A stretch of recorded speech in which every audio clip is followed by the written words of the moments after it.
Hello, welcome to the channel M N E tricks.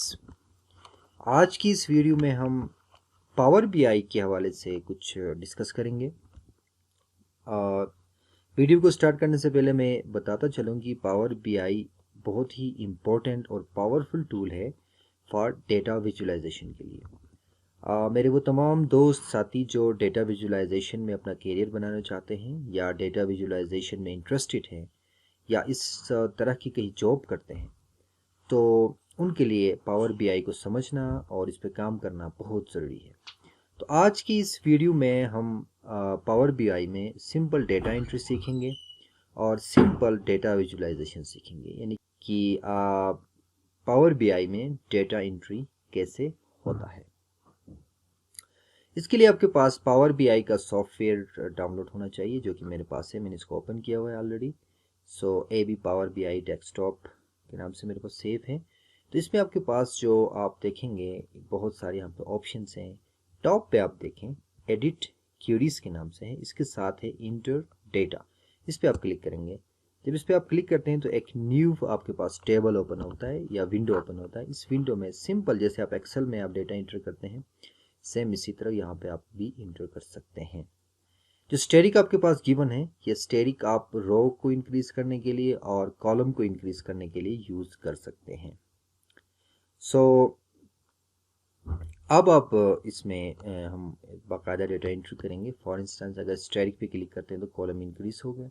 इसी तरह अगर इस स्टेरिक पे हम क्लिक करते हैं तो रो इंक्रीज हो गया। हम इनके नाम चेंज कर सकते हैं। कॉलम 1 को मैं कंट्री कहता हूँ, कंट्रीज।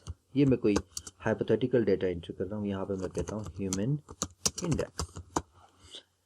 कंट्रीज में ले रहा हूँ पाकिस्तान, इंडिया और बंगाल और नेपाल। 4 कंट्रीज मैंने लिए और ह्यूमन इंडेक्स का मैं कोई हाइपोथेटिकल डेटा एंट्री कर रहा हूँ। लेट्स सपोज पाकिस्तान का 60, इंडिया 58, बंगाल का 70 कर लेते हैं और नेपाल का 45। ये डेटा मैंने इंटर कर लिया है। डेटा इंटर करने के बाद जो अगला स्टेप है, आपने इसको लोड करना है। लोड पे क्लिक करेंगे तो यहाँ से इस विंडो से डेटा मेन विंडो में चला जाएगा। मैंने लोड कर दिया। थोड़ा सा टाइम ले लेता है और टाइम लेने के बाद अब आप देखें यहाँ पर जो विजुअलाइजेशन उसके साथ जो फील्ड है, फील्ड के नीचे आप देखें तो टेबल के नाम से एक डेटा यहाँ पे आ चुका है, जिसमें कंट्रीज है और ह्यूमन इंडेक्स है। अब डेटा एंटर करने के बाद सेकंड जो हमारा काम होता है कि हमने क्या करना है, हमने ग्राफ्स बनाने हैं या हमने टेबल्स के थ्रू प्रेजेंटेशन करनी है। तो अगर आपको ग्राफ चाहिए तो ग्राफ के लिए फिर यहाँ पे डेटा विजुअलाइजेशन के अंदर आप देखें तो बहुत सारे ग्राफ है। मैं एक ग्राफ चूज़ कर लेता हूँ। इस वक्त ये बिल्कुल ब्लैंक ग्राफ आपको शो होगा, बिल्कुल ब्लैंक ग्राफ आपके सामने आ रहा है। इसमें अभी कोई डेटा नहीं है, ये जस्ट एक ब्लैंक ग्राफ है। इसके लिए सबसे पहले मैंने कंट्रीज़ को उठा लिया। ग्रुप के एड फील्ड में मैंने कंट्रीज़ को डाल दिया और ह्यूमन इंडेक्स को मैंने कहाँ पे डाल दिया, वैल्यूज़ में डाल दिया। तो अब आप देख सकते हैं कि आपके पास एक खूबसूरत ग्राफ यहाँ पर ड्रा हो चुका है, जिसमें जिसकी नंबर सबसे ज़्यादा है वो टॉप पे है और जिसकी कम है वो सबसे नीचे है। तो एक बेहतरीन ग्राफ आपके पास आ चुका है। इसकी अगर आपने थीम चेंज करना है, इसकी सबसे अहम बात ये होती है कि आपने विजुअलाइजेशन करनी है तो आप जब एक्सेल या किसी दूसरी फॉर्मेट में करते हैं तो वहाँ पर इस तरह की जो डायनामिक चीज़ें आपके पास नहीं होती हैं। फॉर इंस्टेंस कि अगर आप इस बार के ऊपर क्लिक करें तो आपको ये बता रहा है कि इस कंट्री कौन सी है, बंगाल है, इसकी ह्यूमन इंडेक्स क्या है, 70 और परसेंटेज में इसकी कितनी वैल्यू आ रही है। इस तरह सेकेंड आप इसके ऊपर क्लिक करें तो उसका डिटेल बताएगा एंड सो ऑन। इसमें बिल्कुल ऑप्शंस आपके पास बहुत इजीली अवेलेबल है। फॉर इंस्टेंस कि अगर आप इसकी कलर चेंज करना चाहते हैं बहुत इजीली, आपने स्विच थीम पे जाना है और कोई एक कलर आपने चूज़ करना है। देखिए कलर चेंज हो गया। सेकंड कोई कलर आप चूज़ करना चाहते हैं वो हो गया। थर्ड पे जाएं, ये इसी तरह आप इसको कलर चेंज कर सकते हैं। इसी तरह अगर आपने कोई टेबल चार्ट चेंज करना है, तो सपोज मैं बार ग्राफ पे जाता हूँ, इस पर क्लिक करें तो ये चेंज हो गया। आपको ये चाहिए कि नहीं ये ग्राफ भी चाहिए मुझे और आप मैं दूसरी ग्राफ ड्रा करता हूँ, तो तब उसके लिए फिर आपने उसको ड्रैग करके ले आना है। ठीक है, अब ये ड्रैग करके लाना होगा।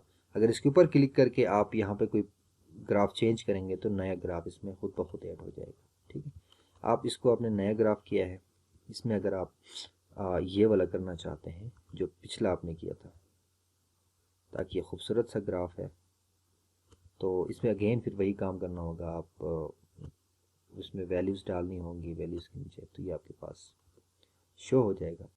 ठीक हो गया। तो ये ग्राफ आपके पास आ गई है। किसी एक पे क्लिक करोगे तो वो फिल्टर लग जाएगा। अब आप देखें, जो आपके डैशबोर्ड्स होते हैं एक्सेल में, जब आप डैशबोर्ड बनाते हैं उसमें क्या चीज़ होती है कि आपने स्लाइसर लेके आने होते हैं।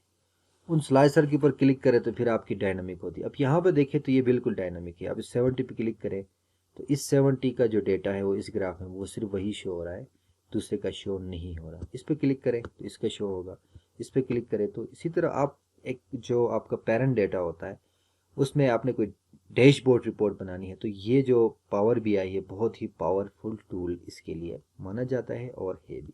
तो नेक्स्ट ट्यूटोरियल में हम कोशिश करेंगे कि डैशबोर्ड रिपोर्ट इसके ऊपर बनाने की कोशिश करेंगे। हम इसमें आपको डैशबोर्ड भी बना के दिखाएंगे। इसके बाद सेकेंड ऑप्शन आपका डेटा एनालिसिस में अक्सर ये होता है कि आपने जब कोई डैशबोर्ड रिपोर्ट बना दी तो उसके बाद उसे कोई रिपोर्ट के फॉर्मेट में लेके आते हैं। इसमें दो ऑप्शन है। पब्लिश करेंगे तो इसी पावर बीआई के फॉर्मेट में ही ये सेव हो जाएगा, और अगर आपने इसको किसी और फॉर्मेट में सेव करना है तो यहाँ पे बहुत इजीली ऑप्शन गिवन है। फॉर एग्जांपल आप फाइल में जाएंगे तो यहाँ पे एक्सपोर्ट टू पीडीएफ का ऑप्शन मौजूद है। इसको एक्सपोर्ट टू पीडीएफ करें तो बहुत आसानी से पीडीएफ में कन्वर्ट हो जाएगा। इस वक्त आपका जो विजुअलाइजेशन था वो पीडीएफ में कन्वर्ट हो चुका है और आपके पास डेटा आ चुका है। तो आई होप कि पावर बीआई का जो ब्रीफ इंट्रोडक्शन था ये आपको समझ आ चुका होगा, और मज़ीद इस तरह की वीडियोस के लिए आप हमें सपोर्ट करें, हमारे चैनल को सब्सक्राइब करें और लाइक ज़रूर करें और कमेंट करें। और अगर आपको हमारे वीडियोस पसंद आते हैं तो कमेंट करके बताएं कि मज़ीद पावर बीआई पर हम वीडियो बना सकें। Thank you.